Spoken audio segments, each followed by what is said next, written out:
मागच्या काही दिवसांपूर्वी जेव्हा ती मला भेटली ना, तेव्हा ती रडत होती. तसं तर खूपदा ती मला भेटल्यानंतर रडते, मन मोकळं करते. पण यावेळचं तिचं जे रडणं होतं ना, ते थोडं वेगळं होतं. यावेळच्या रडण्यामध्ये कुठलाही त्रास किंवा दुःख याच्यापेक्षा जास्त अपराधीपणाची भावना होती. आणि त्यासोबतच एक वेगळं दुःख होतं, जे तिला व्यक्त करता येत नव्हतं. सो स्टोरी अशी आहे, ज्याच्याबद्दल मी मागच्या व्हिडिओमध्ये तुम्हाला बोलले, की ती स्टोरी मी याच्यासाठी तुमच्यासोबत शेअर केली नाही की ती फार पर्सनल गोष्ट होती. बट विथ हर परमिशन मी तुमच्यासोबत ही स्टोरी जी आहे ती शेअर करते. माझी मैत्रीण तिची परवानगी घेऊन मी ही स्टोरी तुमच्यासोबत शेअर करते, बट तिचं नाव मी सांगत नाही. सो कुठल्याही बाबतीत जजमेंटल होण्यापूर्वी मला तुम्हाला हे सांगायचं आहे की आपल्याला पूर्ण स्टोरी माहिती नसते. त्यामुळे इथे कोण चुकीचं कोण बरोबर याच्यामध्ये न पडता जो काही बदल तिने तिच्या आयुष्यामध्ये आत्ता रिसेंटली अनुभवला आणि त्याच्यानंतर जी ती आत्ता खूप आनंदी आहे, एक सुखी समाधानी आयुष्य जगत आहे, ती गोष्ट तुम्ही फॉलो करायला पाहिजे जर तुम्ही सेम प्रॉब्लेममधून जात असाल तर. याच्यासाठी आधी प्रॉब्लेम काय हे तुम्हाला समजलं पाहिजे. सो किस्सा असा आहे की तिच्या मिस्टरांचं एक एक्स्ट्रा मॅरिटल अफेअर होतं. हे जेव्हा तिला कळलं त्याच्यानंतर त्यांच्यामध्ये खूप भांडणं झाली, बरंच काही काही झालं. विथ प्रूफ तिला माहिती होतं, तिला प्रूफ सापडले. म्हणजे हा तिचा फक्त गैरसमज नव्हता किंवा संशय घेणं नव्हतं, कारण बरेच जण नंतर असं म्हणतात की बायका फक्त संशय घेतात. सो संशय वगैरे असं काही नव्हतं, तिला ते समजलेलं होतं. पण त्याच्यानंतर जे काही त्यांच्यामधलं अंतर वाढत गेलं, पण त्यासोबतच जे प्रेम होतं ज्याच्यामुळे तिला त्यांच्यापासून सेपरेट व्हायचंही नव्हतं, पण तिला ही गोष्ट तिच्या लाईफमध्ये नको, कारण तिला फक्त एवढंच होतं की माझा पार्टनर माझ्यासोबत लॉयल असावा. पण याच्यामुळे जे परत परत वाद होणं, त्याच गोष्टी निघणं, याचं प्रमाण फार जास्त वाढलेलं होतं आणि याच्यामुळे त्यांच्यामधला संवाद कुठेतरी कमी झाला. तिचे मिस्टर तिच्यावरती खूप प्रेम करतात, त्यांनी माफी मागितली, त्यांनी इथून पुढे लॉयल राहण्याचं वचन दिलं सगळं, पण हिचा मेंदू हे मान्य करायला तयार नव्हता की हा माणूस परत माझ्यासोबत प्रामाणिक राहील. जेव्हा ती मागच्या काही दिवसांपूर्वी मला भेटली तेव्हा ती रडत होती. आणि ती यासाठी रडत नव्हती की तिचा नवरा परत तसा वागतोय, ती आता या गोष्टीसाठी रडत होती की तिला स्वतःला कुठेतरी गिल्टी वाटायला लागलं होतं, अपराधीपणाची भावना आलेली. आणि त्याच्या पाठीमागचं कारण होतं तिला पडलेलं एक स्वप्न. त्या दिवशी रात्री नॉर्मली ज्या पद्धतीने रोज त्यांच्यामध्ये थोडेफार असे वाद होतात किंवा एक थोडाफार तो विषय जो आहे तो डोक्यामध्ये राहतोच की मागच्या 2 वर्षांपूर्वी असं असं झालं होतं. सो तिला मधून मधून असे डाऊट येतात की तुम्ही परत तसं करताय का, तिचा नवरा आता लॉयल राहायचा प्रयत्न करतोय, तिला सगळ्या बाजूनी ते प्रूफ करायचा प्रयत्न करतोय. पण ज्या गोष्टी आधी घडल्या त्याच्यामुळे तिला तिचा मेंदू हे मान्य करायला तयार नाही आहे की आता परत सगळं पहिल्यासारखं असेल किंवा तो आता परत तसं वागणार नाही. आणि तिला ते विश्वास ठेवणं कठीण जाते आणि न कळतपणे याच्यामुळे तिच्याकडून बऱ्याचशा गोष्टी अशा बोलल्या जातात किंवा बऱ्याचदा असं वागलं जातं की ज्याचा तिच्या नवऱ्याला खूप त्रास होईल. म्हणजे डाऊट घेणं असेल, प्रत्येक गोष्टीचा अगदी डिटेलमध्ये विचारणं असेल, कोणाचा फोन आला तर लगेच जाऊन विचारणं असेल आणि बऱ्याचशा गोष्टी तुम्ही समजू शकता की काय असतील त्या गोष्टी. पण झालं असं की तिला जे स्वप्न पडलं त्या स्वप्नामध्ये तिने असं पाहिलं की काहीतरी एक ॲक्सिडेंट की काहीतरी झाला आहे आणि तिचा नवरा एक्सपायर झाला त्याच्यामध्ये. आणि त्याच्यानंतरची जी तिची सिच्युएशन आहे ना, ती तिने अनुभवली त्या स्वप्नामध्ये. म्हणजे ज्या छोट्या छोट्या गोष्टींसाठी म्हणजे तिचा नवरा जे तिचं विश्व आहे ना, हेच कुठेतरी हरवले. आणि ती आता कशी राहणार, तिच्या पूर्ण लाईफमधली म्हणजे उठल्यापासून झोपेपर्यंत प्रत्येक गोष्ट चेंज झाली आहे. आणि प्रत्येक गोष्टीमध्ये जे एक खालीपण, जी एक कमतरता, जी एक उणीव भासते ना, जरी तिने ते स्वप्नामध्ये पाहिलं तरी तिला ते असह्य झालं आणि ती इतकी रडत होती. आणि ती एक गोष्ट बोलली मला की त्यांनी चूक केली होती, त्यांनी म्हणजे मला फसवलं, सगळ्या गोष्टी असतील, पण त्याच्यानंतर तो माणूस खरोखर माझ्यासोबत लॉयल राहण्याचा प्रयत्न करतोय किंवा माझा विश्वास परत मिळवण्याचा प्रयत्न करतोय. पण मी त्यांच्यावरती इतके अन्याय अत्याचार करते असं मला आत्ता वाटायला लागले की इतके दिवस जे मला वाटायचं की मी टॉक्सिक रिलेशनशिपमध्ये आहे का, आत्ता मला असं वाटतं की मी किती टॉक्सिक पर्सन आहे की जी माझ्या नवऱ्याला म्हणजे मी माझ्या पार्टनरला, माझ्या नवऱ्याला सुखाने जगूच देत नाही आहे. आणि आता मला कळत नाही आहे की म्हणजे तो एक गिल्ट जो आहे ना तो मला खातो की खरोखर जर असं झालं असतं जे माझ्या स्वप्नात आहे तर मी मरेपर्यंत या पश्चातापासोबत जगले असते की मी त्यांच्याशी कधी मनमोकळेपणाने बोलले नाही, मला जे वाटते ते मी सांगितलं नाही, त्यांनी मला समजून घ्यावंसं असं वाटलं. उलट मी किती डाऊट त्यांच्यावरती घेतला, मी त्यांना किती त्रास दिला आणि ज्या प्रत्येक गोष्टीमध्ये म्हणजे माझ्या आयुष्याचं म्हणजे माझं आयुष्यच अपूर्ण आहे त्यांच्याशिवाय हे मी समजूनच नाही घेऊ शकले. आणि जर मी खरोखरच त्यांना अशा पद्धतीने हरवलं असतं, म्हणजे जर ते माझ्या आयुष्यातून निघून गेले असते, त्यांना काही झालं असतं, तर मी या सगळ्या गोष्टी त्यांना कधीच बोलू शकले नसते. आणि आता मला खरंच नाही कळत आहे की मला जे फील होते ते माझ्या स्वप्नामुळे होते, ठीक आहे, पण मी याचा सामना कसा करू, मी त्यांच्याशी कसं बोलू, हे बोलून ती माझ्याजवळ रडत होती. आता तुम्हाला एकूण विषय समजला असेल. मी मागच्या व्हिडिओमध्ये हा प्रश्न विचारलेला की जर तुम्हाला तिची स्टोरी हवी असेल तर RS असं लिहा. खूप जणांनी कमेंट केली म्हणून मी ही स्टोरी घेऊन आले. आता इथून पुढचा खरा जो पार्ट आहे ना, तो लाईफ चेंजिंग आहे तिच्यासाठी, आणि जर तुम्ही सेम सिच्युएशनमधून जात असाल तर तुमच्यासाठीही तो ठरू शकतो. ज्यावेळेला ती हे सगळं बोलली त्यावेळेला मी तिला एक विचारलं की या सगळ्यातून तुला काय वाटतंय.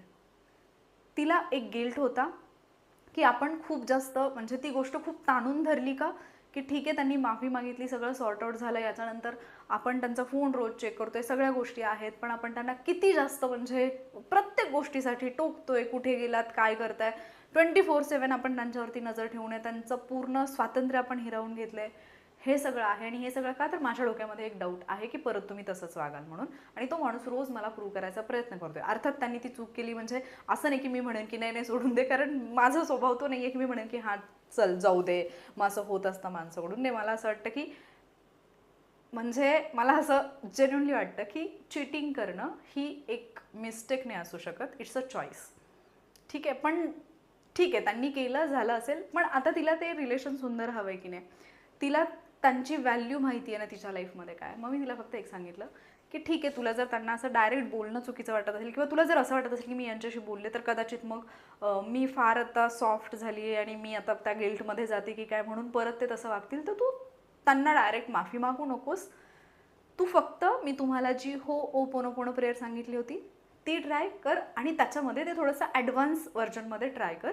काही सेंटेन्सेस सांगितले की जे तू म्हण आणि हे स्वतःसोबत कर, त्याच्यानंतर तुला आपोआप गोष्टी बदललेल्या जाणवतील. याचा परिणाम असा झाला की उठल्यापासून झोपेपर्यंत जे प्रत्येक गोष्टीमध्ये एकमेकांना बोलताना ती ओरडून बोलणं, चिडून बोलणं, रागवून बोलणं जे असायचं, तो टोन थोडासा बदलला. आता जेव्हा पण ते कुठे बाहेर जायचे किंवा काय आणि ती जे टोकायचे पहिले, आत्ता ती काय म्हणायला लागली की तुम्ही या लोकांसोबत गेलात ना तर ते मला म्हणजे नाही आवडत, मला परत असं डाऊट यायला लागतो आणि मग मला त्रास होतो, आणि जरी माझी इच्छा नसेल ना तरी मी तुमच्याशी भांडायला लागते. ज्यावेळेला तिने हे तिच्या नवऱ्याला शांतपणे प्रेमाने सांगितलं, तिच्या नवऱ्याने त्या लोकांमध्ये जाणं थोडंसं कमी केलं. ज्यावेळेला तिने हे सांगितलं की ठराविक एक गोष्ट घडल्यानंतर मला असा असा त्रास होतोय, मला फक्त एवढं वाटतं की तुम्ही संध्याकाळी माझ्यासोबत थोडंसं बसावं, बोलावं, तुम्ही जे फोनमध्ये डोकं घालून बसता त्याच्याऐवजी आपण जसं पहिले बोलत होतो एकमेकांशी अशा काही जुन्या आठवणी काढून आपण बोलूयात किंवा आपल्या फ्युचर प्लॅन्सबद्दल बोलूयात. आणि मागच्या 8 दिवसांमध्ये त्यांच्यामध्ये असं की ती बोलली की ज्या गोष्टी आधी म्हणजे आधी जी सुंदरमची लाईफ होती त्या ज्या जुन्या गोष्टी होत्या, किंवा मी पहिली ज्या पद्धतीने तयार व्हायचे किंवा पहिल्या ज्या मी ॲक्टिव्हिटीज करायचे, तर ते त्या बाबतीत माझ्याशी आत्ता बोलत आहेत की तुला आठवतं का मग या वेळेला तू हे हे केलं होतंस, त्याला तू किती एक्सायटेड होतीस, तुला किती छान वाटत होतं, मग तू आत्ता असं काही ट्राय करत नाही, मग आपण दोघं मिळून एखादी गोष्ट करूया का. त्याच्याही पुढे जाऊन ते घरकामात तिला आधीपासून मदत करत होते, पण आता मात्र दोघं एकमेकांची गप्पा मारत छान एकमेकांना टीज करत मज्जा करत सगळं काम वगैरे करतात. आणि हे जेव्हा ती मला काल येऊन बोलली त्यावेळेला ती, काल म्हणजे मागच्या 2-3 दिवसापूर्वी, ती फक्त एवढं बोलली की ज्या आयुष्याची मी इतके दिवस वाट पाहिली, इतके महिने, इतके वर्ष वाट पाहिली, की जी लाईफ मी इमॅजिन करत होती की माझी लाईफ अशी असावी, माझी लाईफ ॲक्च्युली तशी आहे. आणि मला त्यांच्याकडून ते प्रेम मिळते जे मला अपेक्षित होतं.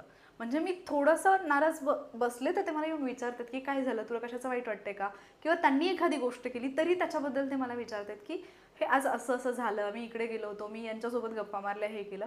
ज्या गोष्टी आधी मी त्यांना खोदून खोदून विचारायचे आणि ते सांगायला हेसिटेट करायचे, आत्ता त्या गोष्टी ते स्वतःहून माझ्यासोबत शेअर करतात. आणि हे सगळं झालं कशामुळे, फक्त तिचा बोलण्याचा जो म्हणजे जी पद्धती होती बोलण्याची, व्यक्त होण्याची, ती तिने बदलली.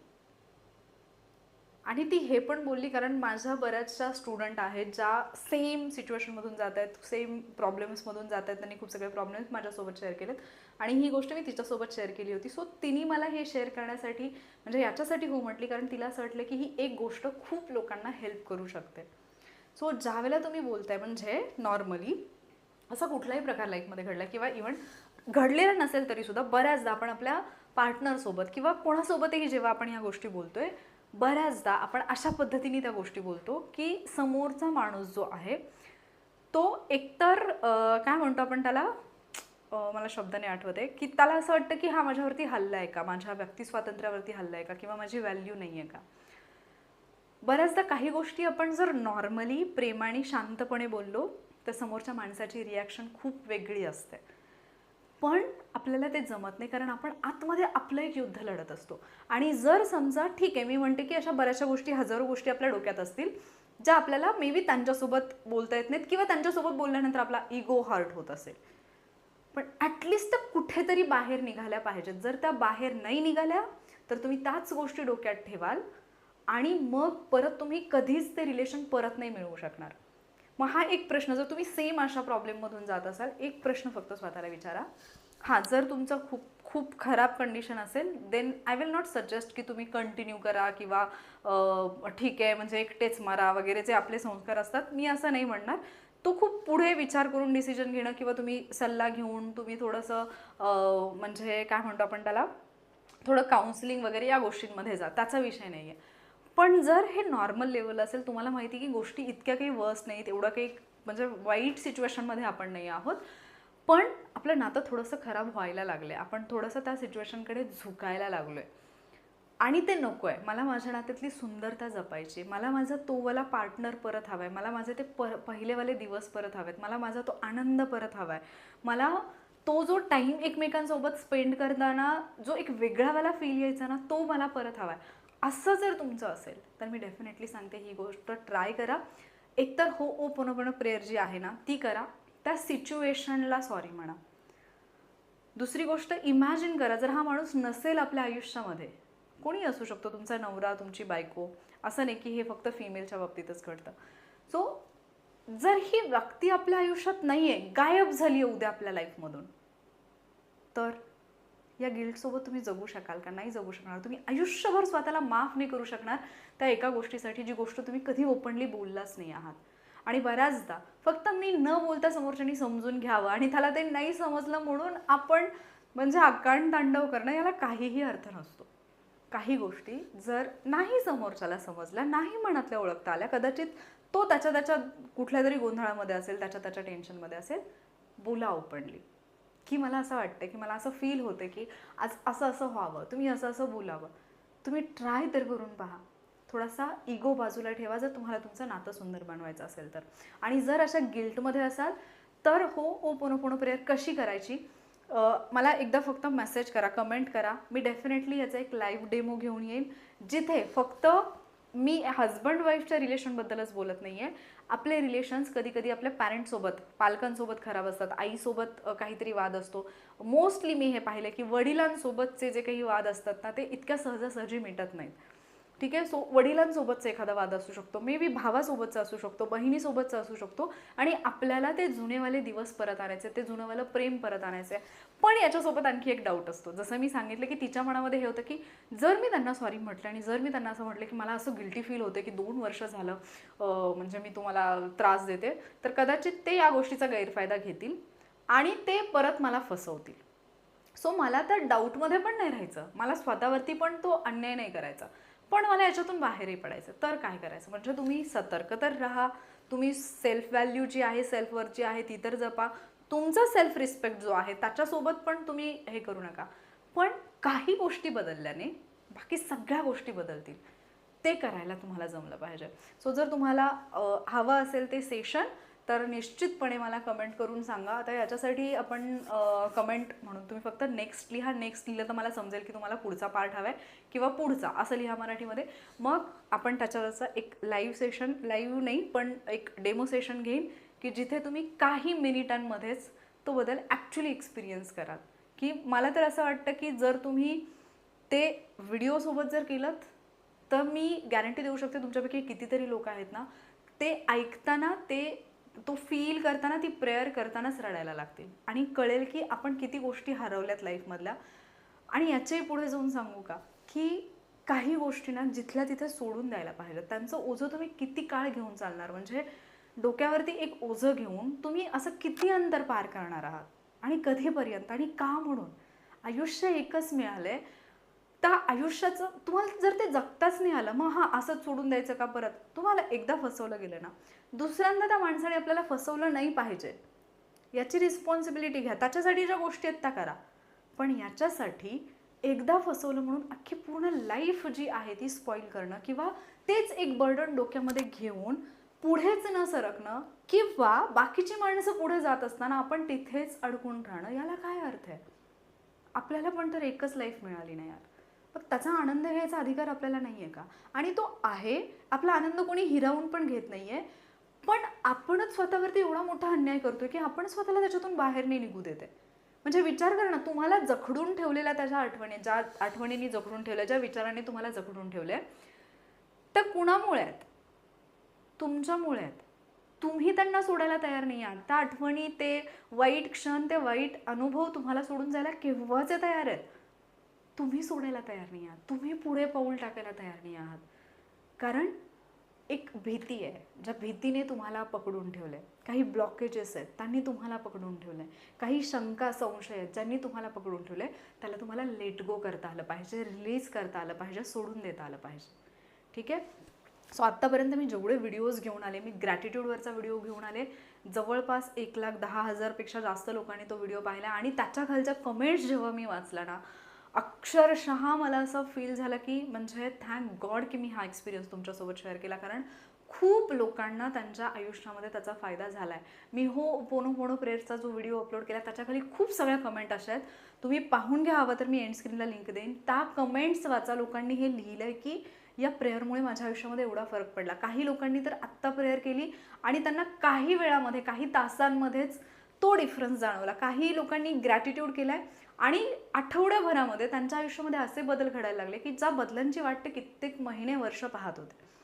सो जेव्हा मी ह्या गोष्टी सांगते ना, बाकी कुठलाही त्याला आधार नसू द्या किंवा म्हणजे आधार आहे, पण तुम्हाला जर तो असं वाटत असेल की नाही हे काहीतरी बेबुनियादी बोलते वगैरे, एक गोष्ट लक्षात ठेवा की जेव्हा एखादा माणूस एखाद्या शक्तीला, एखाद्या देवाला मानतो, आपण त्याला अंधश्रद्धा म्हणू शकतो एका लेवलपर्यंत, पण ज्यावेळेला त्याच्या आयुष्यामध्ये त्या शक्तीला मानण्यामुळे चमत्कार घडतात, त्याला ते अनुभव येतात, त्याला ते जाणवायला लागतं की माझा देव माझ्यासाठी हे सगळं करतोय, तेव्हा तो ओरडून ओरडून लोकांना सांगत असतो की या देवावरती विश्वास ठेवा. ती त्याची श्रद्धा असते आणि त्याची श्रद्धा त्याला ते सगळं मिळवून देत असते. सो मला असं वाटतं की तुम्हाला पण जर समजा असं काही तुमच्या लाईफमध्ये वाटत असेल की हे बदल व्हावेत, ग्रॅटिट्यूड सगळ्यात बेस्ट गोष्ट आहे. याच्यावरचे आणखी काही व्हिडिओज आणि याच्यावरचे रिअल लाईफ एक्सपिरियन्सेस मी तुमच्यासोबत घेऊन येईन की म्हणजे मी थक्क होते जेव्हा मी अशा लोकांना माझ्या लाईफमध्ये, माझ्या आजूबाजूला पाहते की यार ज्या गोष्टी मी पुस्तकांमधून शिकते, कुठला तरी एखादा कोर्स आहे त्याच्यामधून शिकते, कुठल्या तरी व्हिडिओजमधून शिकते, कुठल्या तरी पॉडकास्टमधून शिकते, त्या गोष्टी इनबिल्ड ज्या लोकांमध्ये आहेत, म्हणजे त्या गोष्टी जगणारे लोक मी माझ्या आजूबाजूला पाहते आणि त्यांची लाईफ पण तशीच चेंज होते. आणि मला असं वाटतं की या माणसाने तर लॉ ऑफ अट्रॅक्शन कधी वाचलेलाच नाही आहे. या माणसाला पॉवर ऑफ सबकॉन्शियस माइंड याचा अर्थच माहिती नाही आहे. या माणसाला मॅनिफेस्टेशन ही कन्सेप्टच माहिती नाही आहे. पण त्या माणसाच्या प्रत्येक कृतीमध्ये उठल्यापासून झोपेपर्यंत ज्या गोष्टी तो माणूस करतोय, ज्या लोकांना भेटतोय, ज्यांच्याशी बोलतोय, त्या प्रत्येक गोष्टीमध्ये ज्या गोष्टी आपण प्रॅक्टिकली शिकून जाणीवपूर्वक करायचा प्रयत्न करतोय, शिकण्याचा आणि इम्प्लिमेंट करण्याचा, अवलंबण्याचा प्रयत्न करतोय, त्या गोष्टी इनबिल्ड म्हणजे आपोआप त्या माणसाकडून होत आहेत आणि म्हणून त्याची लाईफ इतकी सुंदर आहे. सो अशा बऱ्याचशा गोष्टी ज्या तुमच्यासोबत शेअर करायच्या आहेत, बट व्हिडिओ सुरुवातीलाच खरं सांगायला पाहिजे होता, हा व्हिडिओ थोडा लेंदी होण्याची शक्यता आहे, कारण तिचा जो एक्सपिरियन्स आहे तो मला शेअर करायचा होता. अगेन मी सांगते, या व्हिडिओमध्ये तिला किंवा तिच्या नवऱ्याला जज करू नका, कारण त्यांची जी सिच्युएशन आहे, ते ज्या फेजमधून गेलेत किंवा त्यांनी जे ॲक्च्युली पाहिले, आपल्याला फक्त वरवरची स्टोरी माहिती आहे. इन डिटेल माहिती का की कुठला प्रसंग घडला, कसा घडला, तो काय झाला, त्याचे परिणाम काय झाले, त्याच्यानंतर त्यांच्यामध्ये काय संवाद झाला, नाही. आपण फक्त एवढं म्हणू शकतो की त्याने फसवलं म्हणजे तो असाच आहे, तिने त्याला परत माफ केलं किंवा तिने संशय घेतला म्हणजे ती संशयीच आहे. हे फक्त आपण वरवरचं जजमेंट देऊ शकतो. बट प्रत्येक माणूस जो भावनिकदृष्ट्या गुंतलेला आहे किंवा त्याने ज्या गोष्टी एक्सपिरियन्स केलेल्या आहेत, तो त्या सिच्युएशनमध्ये असताना काय फील करतो हे त्यालाच माहिती आहे. सो तिच्या बाबतीत जजमेंटल होऊ नका, हे मी माझ्या बाजूने सांगते. कारण जेव्हा मी तिच्यासोबत बोलत होते की मी तुझा एक्सपिरियन्स शेअर करेन, त्यावेळेला ही गोष्ट मी तिला बोलले की त्याच्यानंतर अशा गोष्टी होऊ शकतात, तर ती बोलली की काही प्रॉब्लेम नाही, मी माझ्या लाईफमध्ये एवढ्या सगळ्या गोष्टी फेस करते की ही गोष्ट मला फारसा काही त्रास देणार नाही. ठीक आहे, पण तरीसुद्धा मी माझ्या बाजूने हे तुम्हाला सांगेन की आय डोंट नो ही मला का परेशान करते आहे. सो मला असं वाटतं की ज्या गोष्टी मी तुम्हाला आत्ता सांगितल्या ना त्या थोड्याशा इम्प्लिमेंट करून पहा. खरंच आयुष्य एकदाच मिळाले, ते खूप सुंदर आहे. आणि स्वतःच्याच वाक्यांनी, स्वतःच्याच बोलण्यानी, स्वतःच्याच बिहेवियरनी त्याला खराब नका करू. काही गोष्टी लेट गो करा वेळच्या वेळी आणि माफ करायला शिका. सगळ्यात पहिल्यांदा स्वतःला माफ करायला शिका कुठल्याही एका सिच्युएशनसाठी. जेव्हा स्वतःला माफ करतात ना, तुम्ही इतके पॉवरफुल बनतात ना, तुम्ही कुठल्याही सिच्युएशनचा सामना करू शकता आणि कुणालाही माफ करू शकता. त्यामुळे स्वतःला आधी माफ करा, ठीक आहे. तर जर तुम्हाला हा व्हिडिओ हेल्पफुल वाटला असेल आणि ज्या व्हिडिओबद्दल मी बोलले तो हवा असेल तर नेक्स्ट आणि हेल्पफुल असं टाईप करा. जर तुम्हाला आवडला असेल, काहीतरी याच्यातून शिकण्यासारखं वाटलं असेल तर लाईक आणि शेअर करायला विसरू नका. आणि असे खूप सगळे व्हिडिओज जे तुम्हाला लाईफमध्ये हील करायला शिकवतील. म्हणजे जर तुम्ही एखाद्या आधीपासूनच्या अशा एखाद्या दुःखातून जात असाल, खोलवर जखमा झालेल्या असतील तुमच्या मनावरती, तर त्याच्यातून बाहेर पडण्यासाठी मदत करेल, तुम्हाला ग्रो करण्यासाठी मदत करेल आणि एक सुंदर लाईफ जगण्यासाठी हा जो प्लॅटफॉर्म आहे, हे जे व्हिडिओज आहेत ते तुम्हाला हेल्प करतील. त्यामुळे चॅनलला सबस्क्राईब करायला विसरू नका. बाकी जर बोलताना माझ्याकडून काही चुकलं असेल तर त्याच्यासाठी मी आधीच माफी मागते. पण तुम्ही तेवढ्या मोठ्या मनाचे आहात की तुम्ही सहज मला माफ कराल, हेही मला माहिती आहे. बाकी प्रत्येकाचा पॉईंट ऑफ व्ह्यू हा आयुष्याकडे पाहण्याचा, कुठल्याही प्रसंगाकडे पाहण्याचा वेगळा वेगळा असू शकतो आणि मी रिस्पेक्ट करते त्या गोष्टीचा. पण माझा जो पॉईंट ऑफ व्ह्यू आहे किंवा मला जे वाटतं की गोष्टी इतक्या सहज पद्धतीने सॉर्ट होऊ शकतात जर आपण ट्राय केलं तर, ते फक्त मी तुमच्यासोबत मांडलं. बाकी तुम्ही जर असा एखादा अनुभव घेतलेला असेल तर तो सुद्धा शेअर करा. आणि परत पुढचे व्हिडिओ पाहण्यासाठी चॅनलला सबस्क्राईब करा. लवकरच भेटेन मी पुढच्या व्हिडिओमध्ये. स्वतःची काळजी घ्या. तुम्ही जसे आहात तसे बेस्ट आहात. स्वतःचं बेस्ट व्हर्जन बनण्यासाठी प्रयत्न करा. पण आयुष्य एकदाच आहे, ते छान पद्धतीने जगा. Be happy. थँक्यू.